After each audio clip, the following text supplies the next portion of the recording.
the blade stopped an inch from her throat. Not because Veth Quaral hesitated, not because his aim had been poor.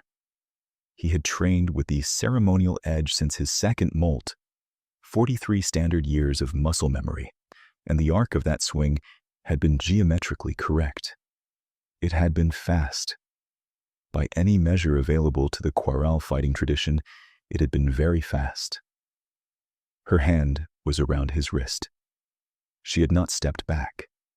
She had not ducked. She had simply reached up, 2 fingers and a thumb, and arrested the entire trajectory of a blow that had opened fissures in tempered alloy during sparring demonstrations. The blade's ceramic edge sat at her collar, and her pulse, visible in the pale skin of her throat, was steady. Veth Quaral's was not. The demonstration hall smelled of polished stone and the faintly acidic discharge of the overhead lighting arrays, and 37 senior cadets of the Galactic Compact's Combined Arms Academy had gone completely motionless. Instructor Pelin Hav, from his position near the wall panel, had stopped mid-notation. The stylus in his secondary appendage had not moved in 4 seconds. Veth Quaral became aware, distantly, that his own mandibles were slightly open. The human looked at him. Her expression was patient. Not triumphant, not frightened, not performing anything for the watching cadets. She looked like someone waiting for a traffic signal to change. "You call the species slow," she said. She released his wrist. Veth Quaral was a Veth caste Kaldrathi, which meant he had been engineered by evolution to be fast, not augmented, not mechanically assisted, not chemically enhanced in ways the Compact's rules of engagement would have flagged. Fast in the literal and ancestral sense, the way his entire lineage had been shaped by 40 million years of predatory selection on a high-gravity world. His reaction time had been measured at intake by the Academy's standard neurological assessment suite, and the number had impressed even the Vraxian physiologist who administered the test. He had placed in the top 4 percentile of all living species assessed by the Compact.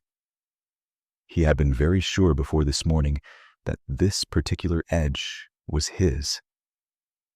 "If you would resume your seat," Instructor Hav said from the wall. His voice had the careful flatness of an officer who had witnessed something he needed time to categorize. Veth Quaral resumed his seat.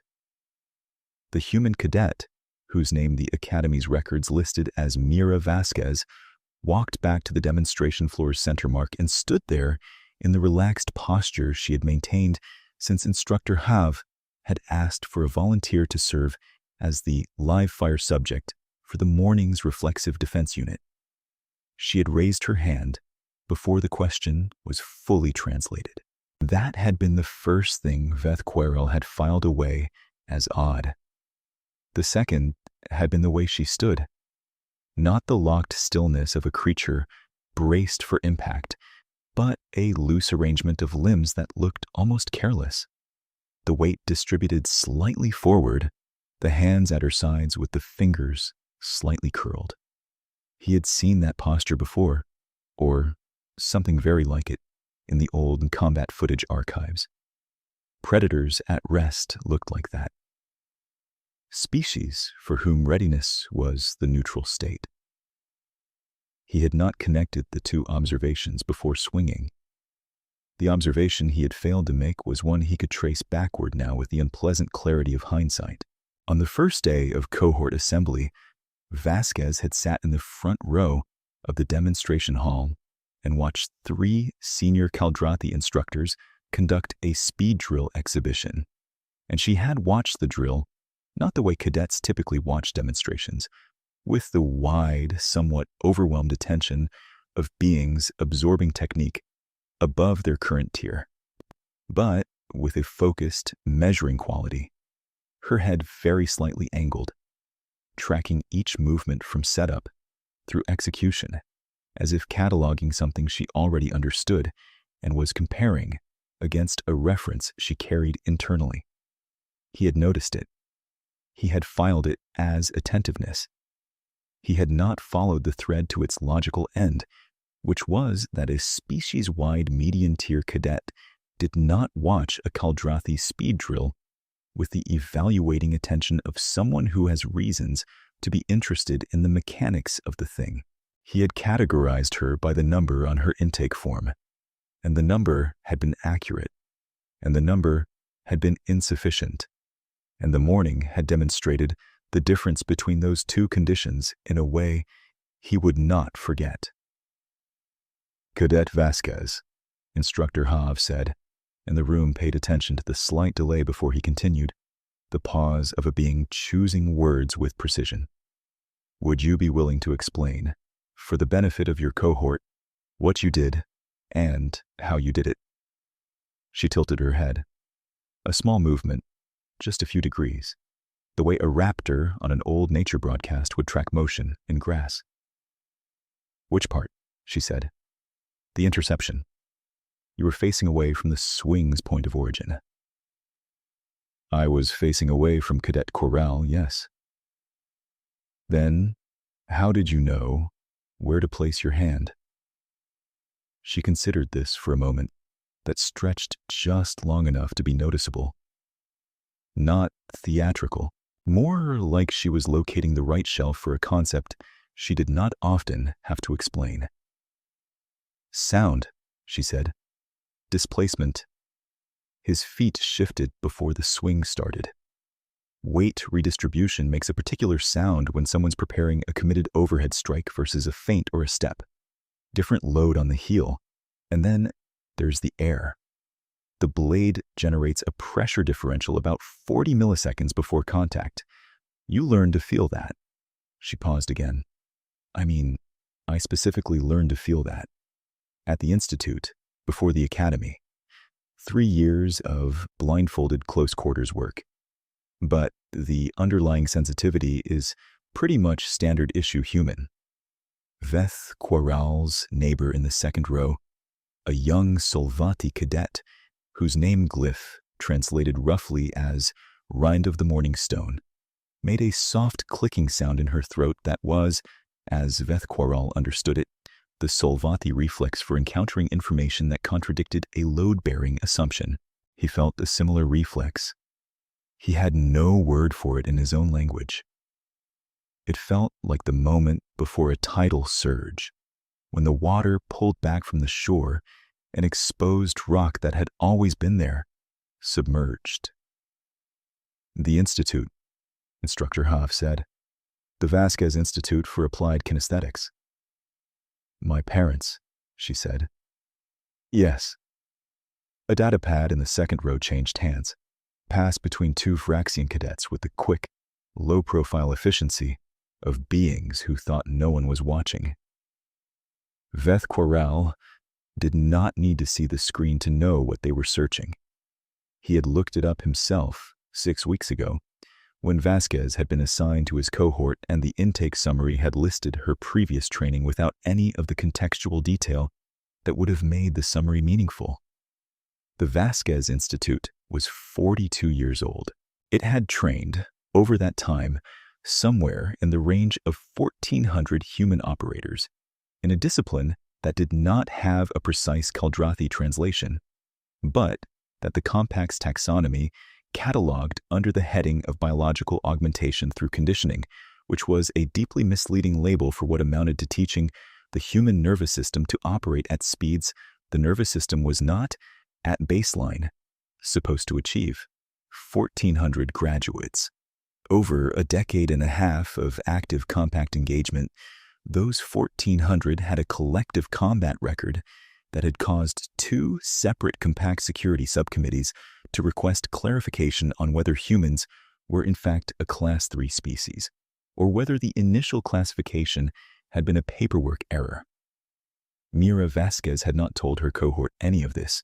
She had not mentioned it at intake, had not referenced it in any of the 5 training modules she had completed since her arrival, and had not, when Instructor Hav asked for volunteers for a demonstration specifically designed to put a live subject under physical stress to observe baseline reaction capabilities, made any indication that she was anything other than another cadet willing to take a hit. She had raised her hand first. "Standard issue," Rind of the Morning Stone repeated, quietly from the second row. She was not asking Vasquez.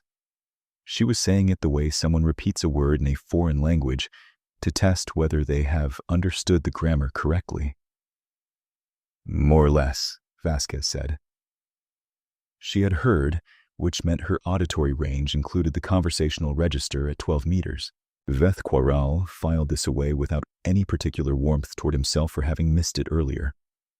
The baseline's standard.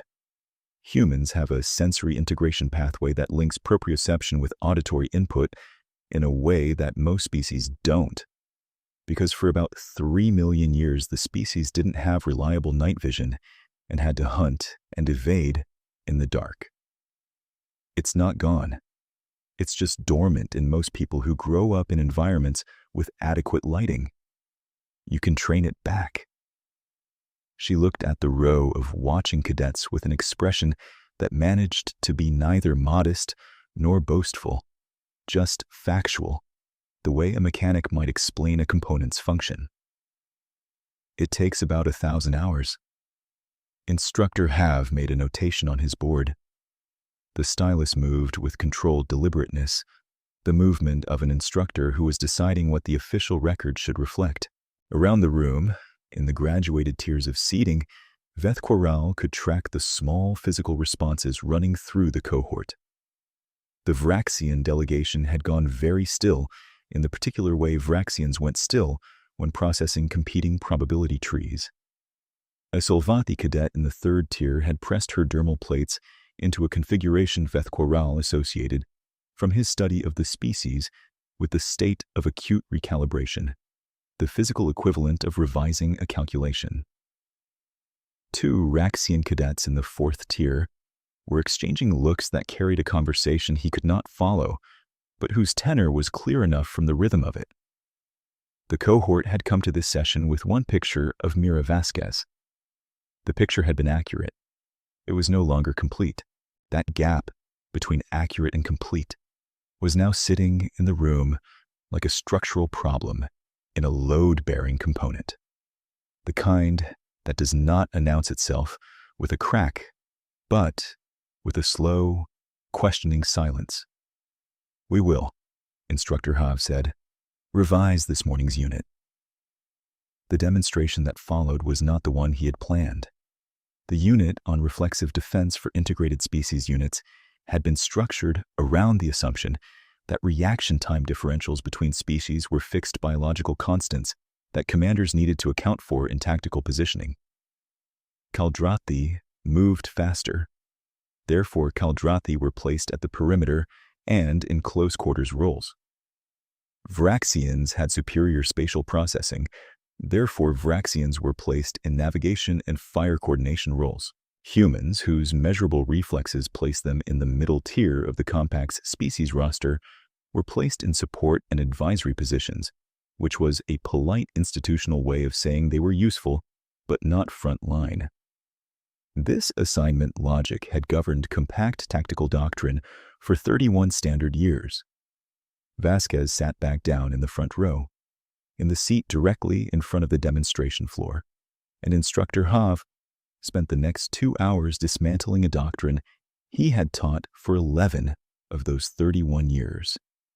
He did not frame it that way. He was too experienced an officer to frame anything as a reversal in front of cadets, who would eventually command units built on the old framework.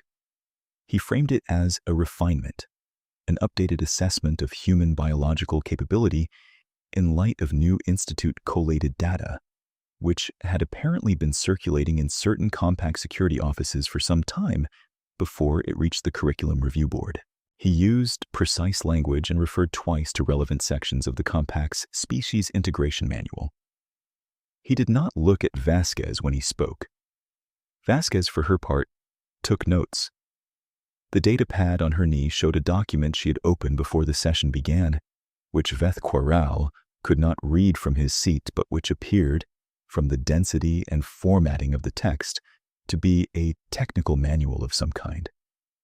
She annotated it steadily throughout Instructor Hav's revised lecture, pausing only when Hav made a specific claim she found worth writing down separately, at which point she stopped, looked up, considered the ceiling for 1 or 2 seconds, and then wrote something in the margin of her screen with the careful, unhurried deliberateness of someone marking a correction in a document they intend to reference later.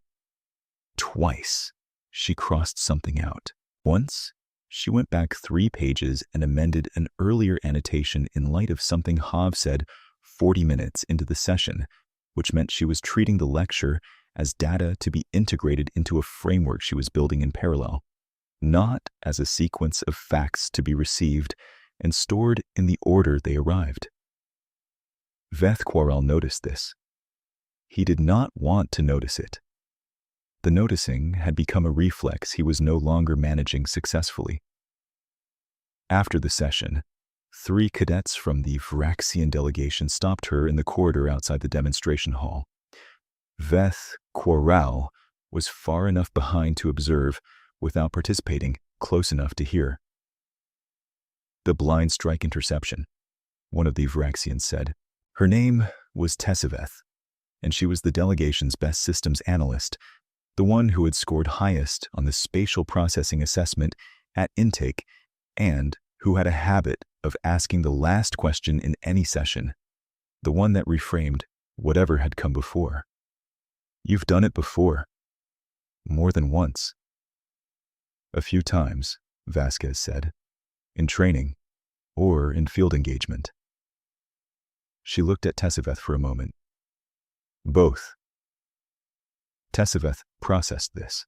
Her secondary eye membranes moved in the slow, translucent blink that indicated active cognition in Vraxians. "And the other graduates of your institute, they can do what you did today. The upper tier can, the ones who put in the full conditioning cycle." She shifted her datapad to her other arm. "Look, it's not a trick. It's not a special ability specific to me or my family. It's a training protocol that exploits a real anatomical feature.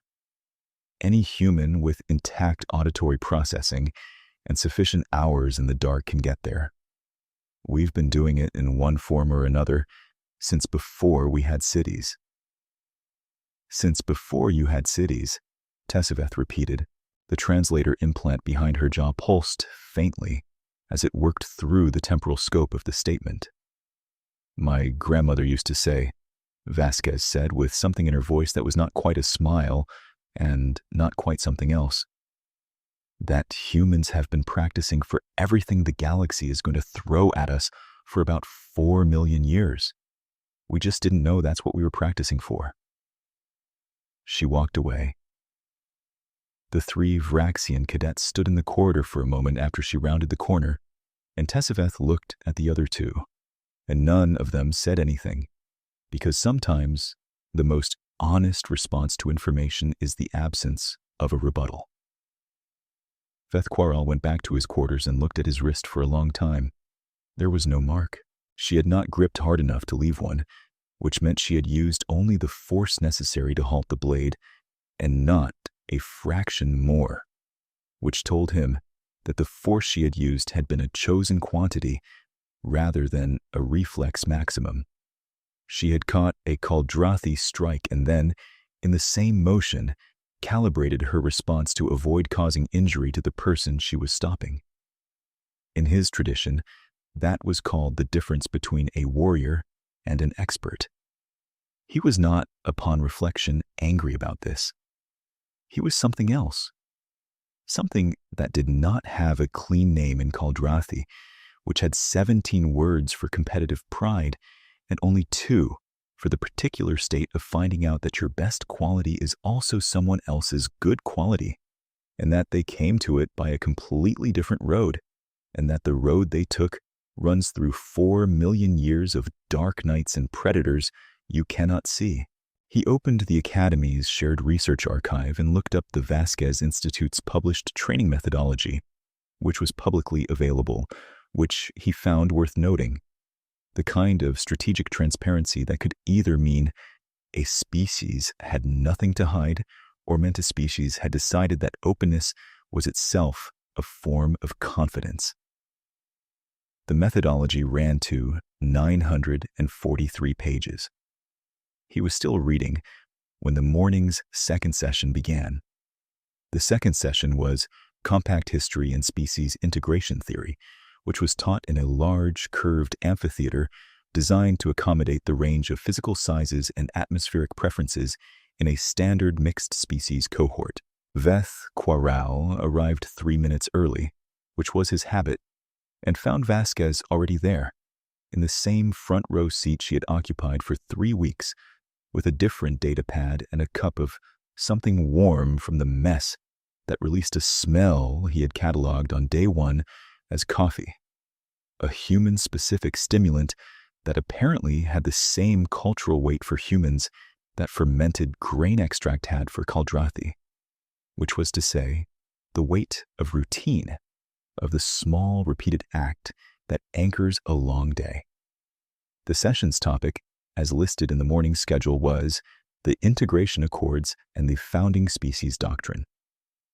The instructor for this session was Commander Vel Orath, a senior compact officer who had been teaching at the academy for 22 years and who had, Veth Quaral knew from the intake briefing materials, been present at the signing of the Integration Accords in a junior advisory capacity. Orath was Solvati, small and precise, with the layered dermal plates of her species arranged in the formal winter configuration that signaled she intended the session to carry weight.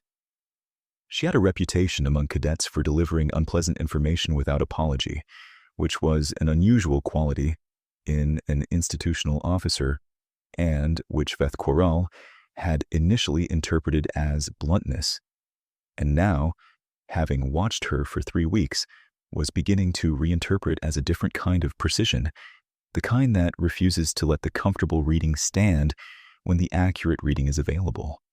She began the session by pulling up a compact-wide species integration map on the amphitheater's central display, a color-coded visualization showing the distribution of species across combat, advisory, administrative, and technical roles in the compact's military and civil structure. The human allocation was a thin stripe of yellow in the advisory band, with a small secondary cluster in the technical support tier.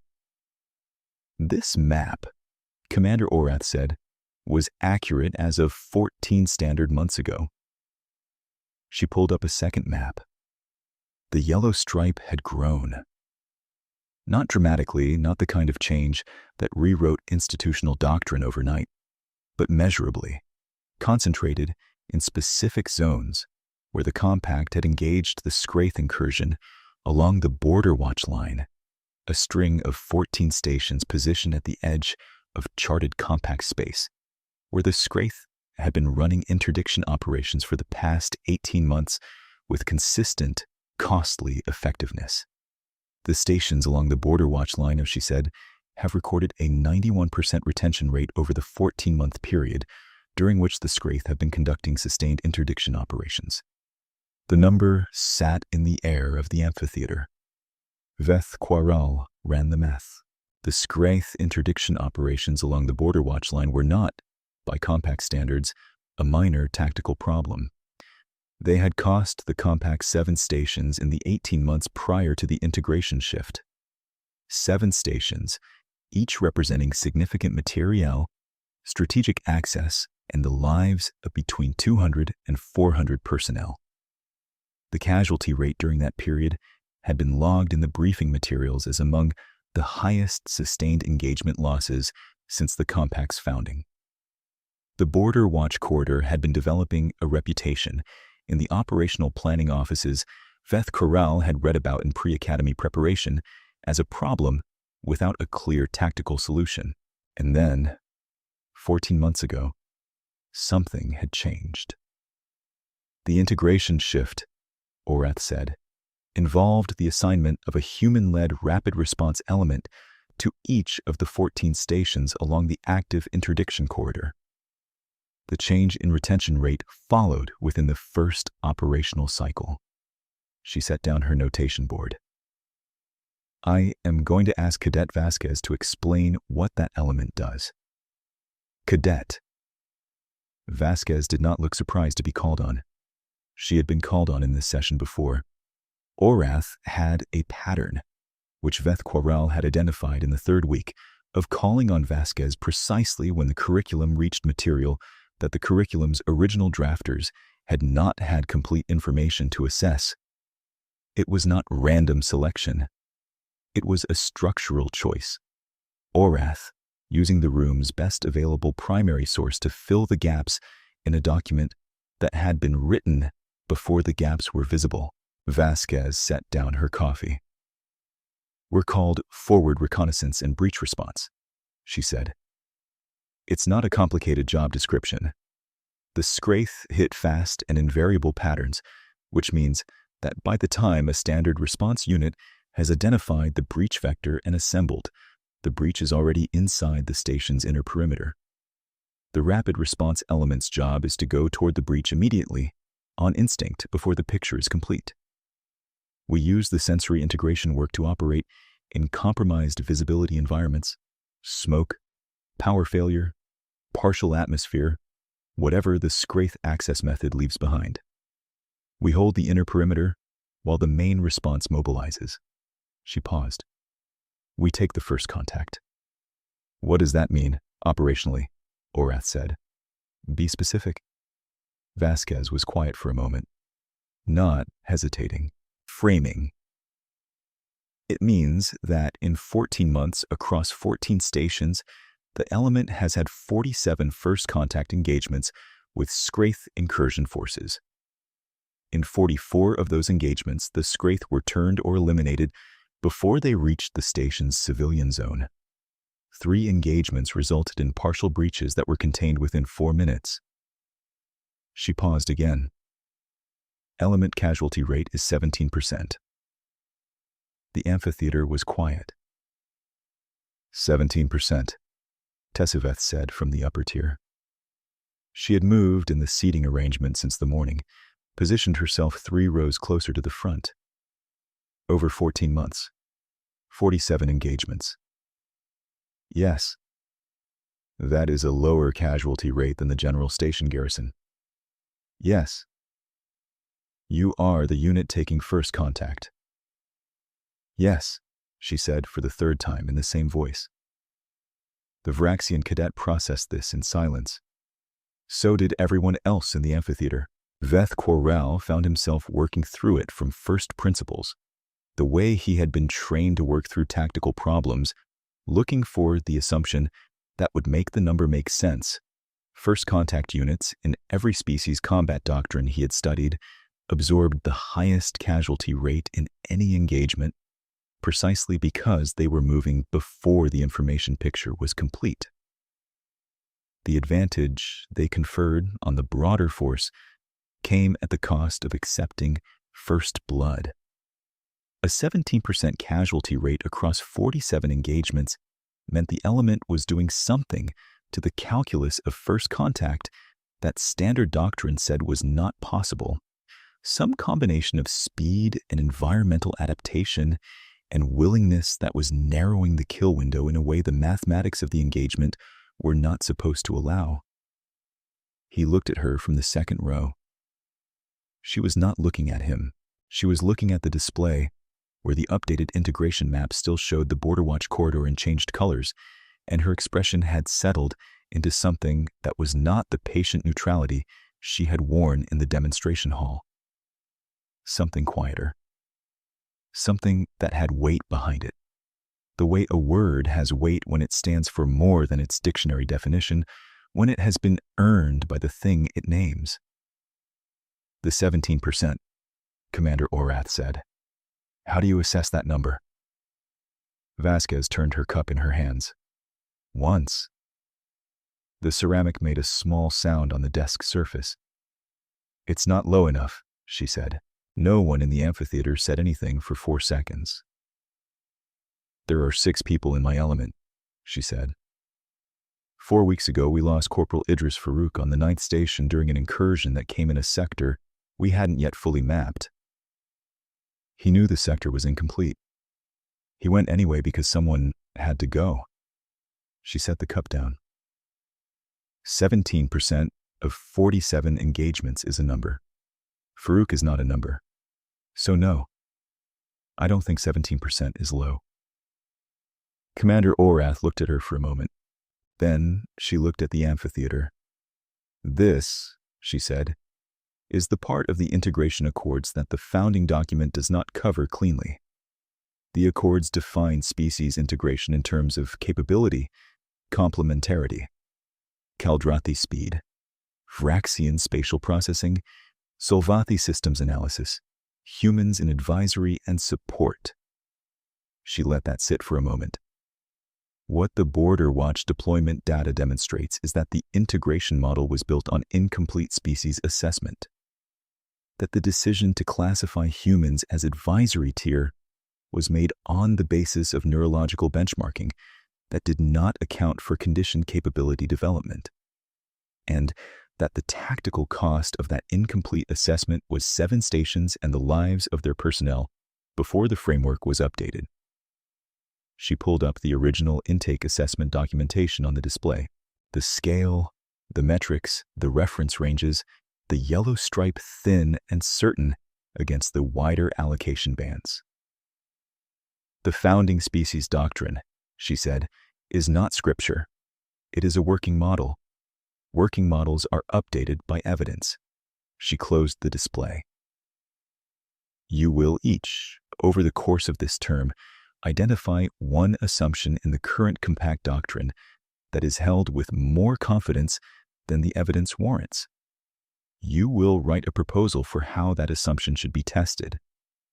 That is your term project. I expect proposals that are specific. I expect you to name the assumption, cite the evidence that supports it as currently framed, and propose a test that could genuinely change the conclusion. I am not interested in proposals that confirm what we already know. She dismissed the session. Cadets filed out.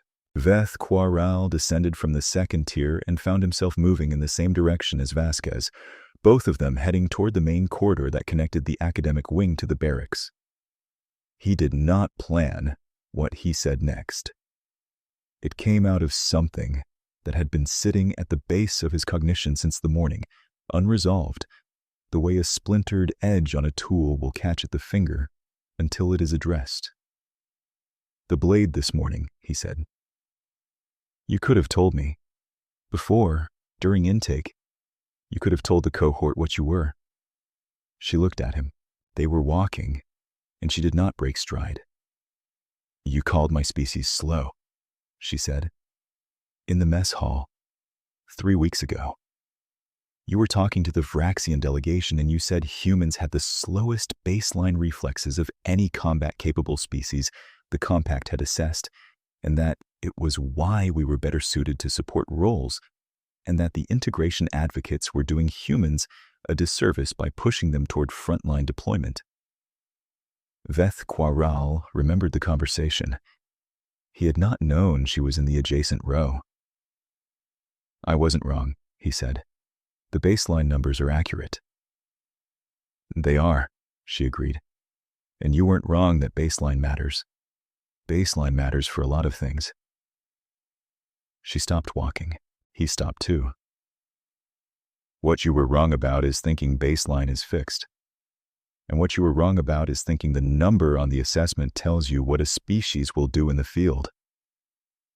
She looked at him with the same patience she had worn when the blade was at her throat.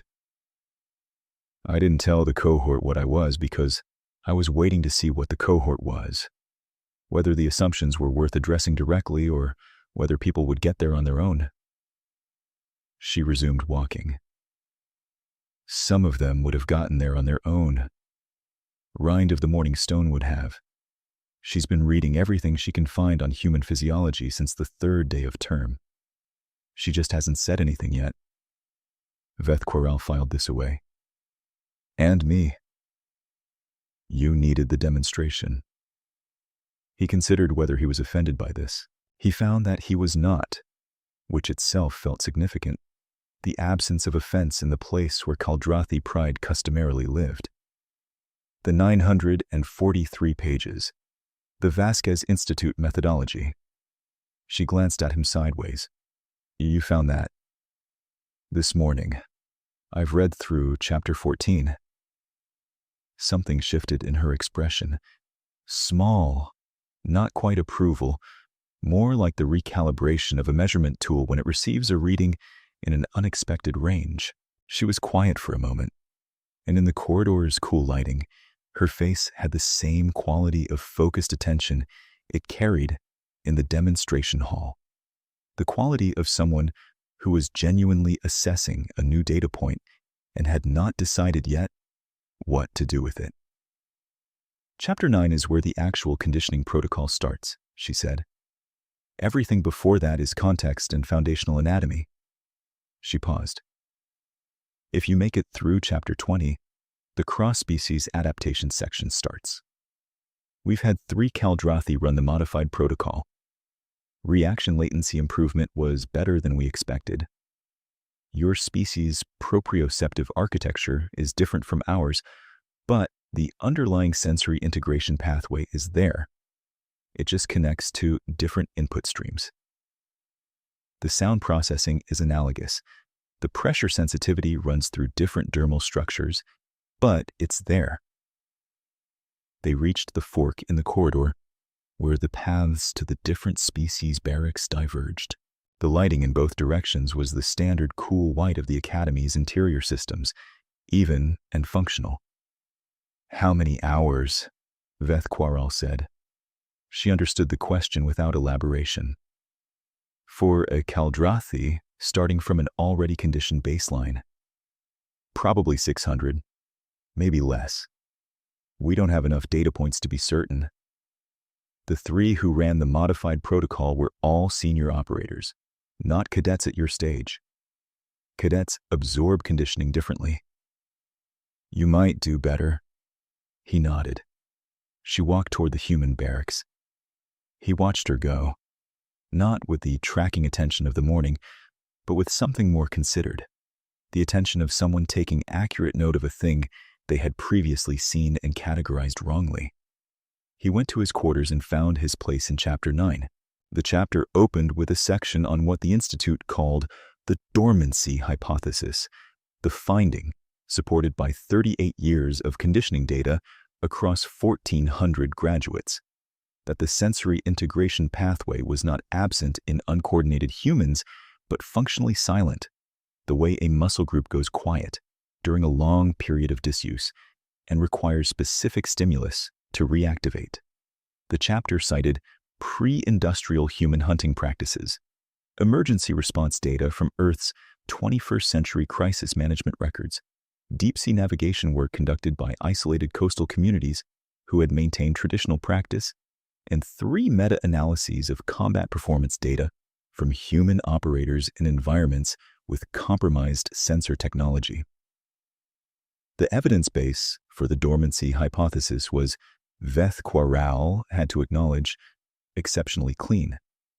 It was not a theory supported by 2 or 3 suggestive data points. It was a finding supported by a data set large enough to survive aggressive statistical scrutiny. He had not expected that. He was not sure what he had expected. Something more speculative. Something that would give him room to maintain a portion of his original assessment. The chapter did not give him that room, and he read it carefully. And by the end of it, the original assessment was gone. 2 days later, the cohort received their term project briefing in written form from Commander Orath's office and Rind of the Morning Stone, whose full name translated to something closer to Rind of the Stone That Survives. Morning Frost submitted the first response, a 4-page preliminary proposal titled Assessment of Dormant Conditioned Capabilities Across Compact Species, a proposed revision to intake neurological benchmarking. She had apparently been working on it for a week and a half, which meant she had started before Commander Orath's session, which meant she had been following the thread on her own time, quietly, which was exactly what Vasquez had said she would do. The proposal was precise. It cited the Institute methodology, the Border Watch deployment data, and 4 additional sources Veth had not yet read: a Solvathi biomechanical study from 12 cycles prior, a Vraxian neurology paper on cross-species sensory pathway mapping, and 2 internal compact assessment review documents that had apparently been sitting in the shared archive, accessible to anyone with an Academy security clearance, unread. Rind had found them, read them, and integrated them into a 4-page argument for revising the intake benchmarking protocol in a way that would change how every species in the compact was assessed for capability allocation. Veth read the proposal in the shared archive and then spent an hour writing a commentary on Chapter 22 of the Institute methodology, which turned out to be where the cross-species adaptation data got specific enough to be immediately actionable, and sent it to the shared cohort research folder without attaching his name to it, because he was not yet sure what his name on that document meant, what claim it was making about who he was now, relative to who he had been 3 weeks prior. The folder already had one anonymous contributor. He recognized the annotation style from the data pad in the front row, the careful margin corrections, the cross-referenced amendments, the habit of going back 3 pages to update an earlier note in light of a later finding. A week after that, the Academy received a request from the Border Watch Operational Command for an accelerated cohort of mixed species rapid response candidates. The request specified that candidates should have completed or be in the process of completing the full Institute conditioning protocol, or a species-adapted equivalent developed in consultation with Institute-certified instructors. The request included a mission profile, an operational timeline, and a single line at the bottom, noting that the element was currently operating at reduced strength and that the tactical situation along the Border Watch corridor was not improving. The request was submitted by a lieutenant commander whose name was not listed in the request document, only their unit designation, which was the 14-station Border Watch integration element currently operating at 17% casualties across 47 engagements. Veth noted, reading the operational timeline, that the number 47 was now 49. 2 more engagements in the 10 days since Orath's session. Instructor Hav distributed the request to the full cohort at the beginning of the following week's session and asked whether anyone wanted to discuss it before the regular curriculum continued. Vasquez did not raise her hand. She was already writing something on her data pad and did not look up. Whatever she was writing, she had been writing since before Hav distributed the request, which meant she had received the operational notice through a different channel, which meant her connection to the Border Watch element ran in both directions and had been running throughout her time at the Academy. She was the first to submit an application. Rind of the Morningstone was the second. She walked to the submission terminal in the corridor outside the session room and stood there for a moment before she pressed the confirmation, and in that moment, her dermal plates shifted through 3 configurations in rapid succession, which Veth had not seen before and which he thought might be the Solvathi equivalent of a long breath before a step that cannot be taken back. Then she pressed the confirmation and walked away toward the Solvathi barracks without looking at anyone. Veth looked at the application form on his own pad for a long time. The fields asked for current assessment scores, completed conditioning hours, previous field experience, and a brief statement of motivation. The last field was optional, which probably meant most applicants left it blank, not from lack of motivation, but from the institutional impulse that treats willingness as a given, and therefore not worth stating. He had 38 completed hours under the modified Caldrathi protocol. He had placed in the top 4 percentile on the compact's standard neurological assessment. He had a wrist that still carried no mark. He filled in the motivation field. "I have been practicing for the wrong thing," he wrote. "I would like to practice for the right one." He submitted the application and went back to Chapter 22. Across the Academy's shared network that night, the cohort research folder accumulated 11 more annotations from 6 different cadets in 3 species groups, none of them signed, all of them working on variations of the same problem from different angles, as if a question had been introduced into the system, and the system had decided, without formal instruction, to answer it. Tessa Veth's contribution was a 13-page analysis of cross-species sensory pathway analogs that drew on the Vraxian neurology paper Rind had cited and extended it in 3 directions Rind's proposal had not reached. A Vraxian cadet whose name translated as Still River Under Ice had added a comparative assessment of historical capability, underestimations in compact doctrine, 6 cases prior to the human assessment, 5 of which had resulted in tactical costs that were now viewed as preventable. The 6th was still classified. Somewhere in the human barracks, if Veth Quaral had been able to hear through the station's acoustic insulation and across 200 meters of corridor, a cadet was sitting in a chair by a window panel, showing the slow rotation of the station's exterior ring against the fixed stars, and a ceramic cup was cooling on the desk beside her, and the room was dark except for the light from the stars and the faint pulse of a datapad screen, and the cadet was not reading. She was listening to the station, the hum of the life support cycling, the distant bass register of the docking arm extending for a supply transfer, the small particular sound of 37 cadets of various species moving through various routines in the surrounding corridors. She was hearing it all, cataloging it, comparing each sound against the reference map she had been building since the day she arrived. The map that told her where everything was and what it was doing and whether it had changed. She was, as she had always been, practicing.